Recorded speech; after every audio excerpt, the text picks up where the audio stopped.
Welcome to the Goodwood Festival of Speed 2022, and in this we're going to have a quick, look around the whole of the festival. Not all of it, but just some of my highlights anyway, starting with this, the Porsche 911 reimagined by Singer Turbo Study, which is stunning because I've seen the photos and I wasn't quite sure about some of it in the photos, but you just cannot fault their work. Literally, the details are extraordinary, from the impact bumpers to the shark fin on the side. Just come and have a look at it, because regardless of whether you see it going up the hill or not, it is stunning. Anyway, more stuff this way.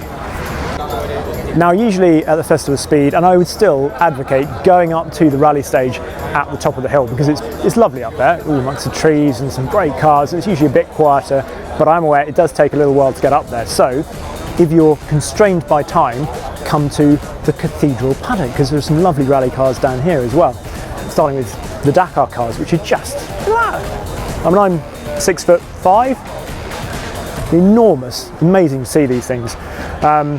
We walk down here as well, so I think these are going to be going up the hill as well.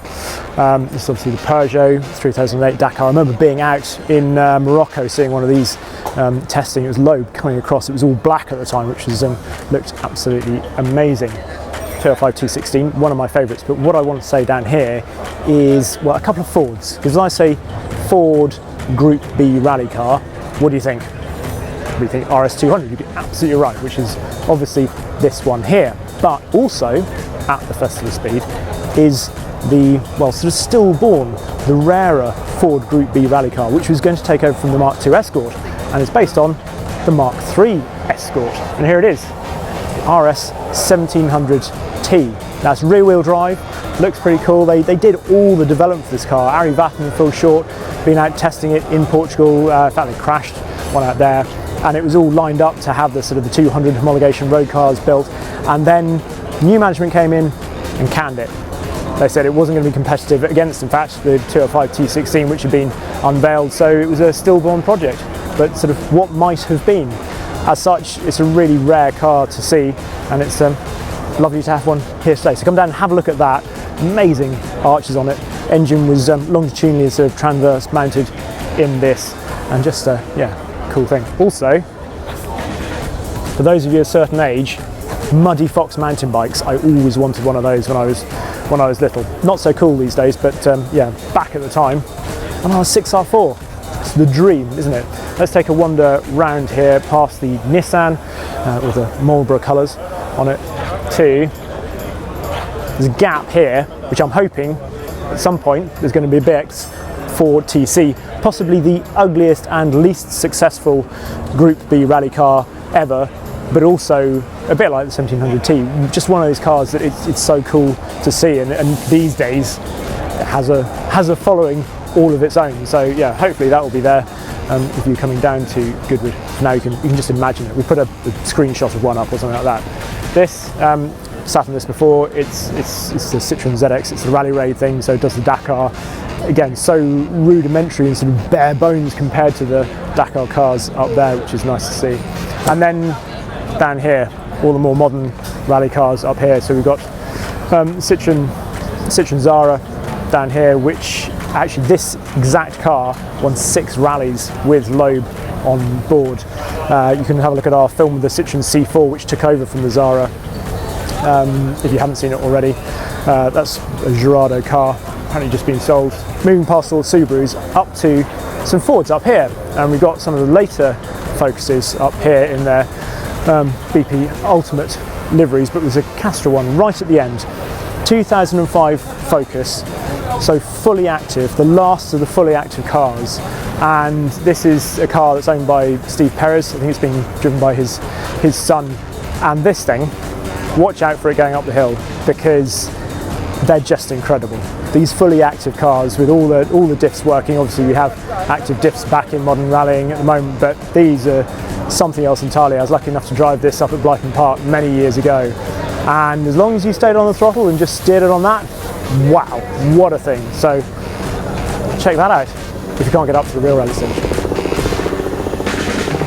While most of the Festival of Speed is moving, the Cartier Stilo looks is very much static, but that doesn't mean you should pass it by. there's an awful lot of McLaren F1s over there. Lots of McLaren F1s. I mean, to see one is extraordinary. To see 5, 6, I don't know how many there are down there. There's the high downforce kit XP4s down there. There's a famous one that was owned by a certain comedian down there as well.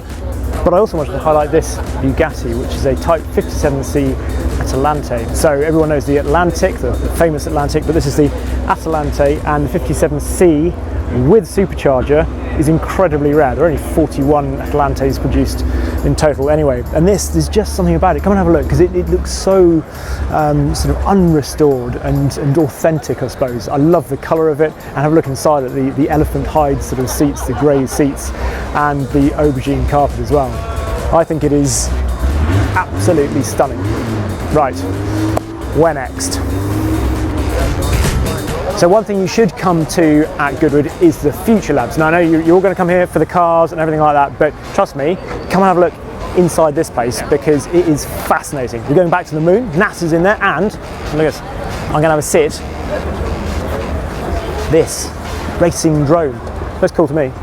Now this I can get behind. Formula E I might not be convinced about, but this weighs 130 kilos, top speed of 200 kilometers an hour, so it's 124 miles an hour, and 0 to 60, 2.8 seconds. This sort of quad octocopter, I suppose it is, racing air speeder thing. So they're currently racing them without pilots, but they're going to race them with pilots. This seems like super, kind of quite dangerous, but super cool actually. So yeah, that's fun. There are obviously a huge number of electric vehicles at Goodwood this year. There's the entire electric avenue, and one of the cars in there, and also behind me because it's going up the hill, is the Lucid Air, which is just it's something I'm really intrigued about. So it's from a Californian company, a lot of ex-Tesla employees involved, and all the reviews I've read have been stunning.